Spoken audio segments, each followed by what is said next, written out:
মান আদালি ওয়ালিয়ান ফাকাদ আযানতুহু বিল হারব।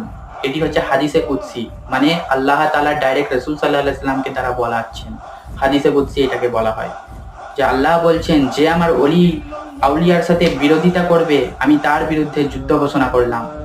অনেকে বলে যে কোরআনে পীরের কথা নেই, তোমরা পীর পেয়েছো কোথায় থেকে, কোরআনে কি পীর আছে?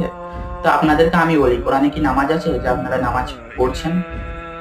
নামাজ কায়েম করছেন না, নামাজ পড়ছেন। মানে পীর যেকালে কোরআনে নেই, তাহলে নামাজও কোরআনে নেই। তখন কি বলবে ওরা, না কোরআনের মধ্যে নামাজ নয় সালাতের কথা বলা হচ্ছে, সালাত মানে নামাজ, এটা বোঝাবে। তো এখানে আমিও বলি কোরআনের মধ্যে পীরের কথা নেই, ঠিক আছে, কিন্তু আউলিয়া তো আছে। পীর আর আউলিয়া একই, যেমন নামাজ আর সালাত এক, তেমন পীর আউলিয়া দুটো এক। কোরআনে পীর না থাকতে পারে, আউলিয়া আছে, মসজিদ আছে। আপনারা কোরআন দেখবেন,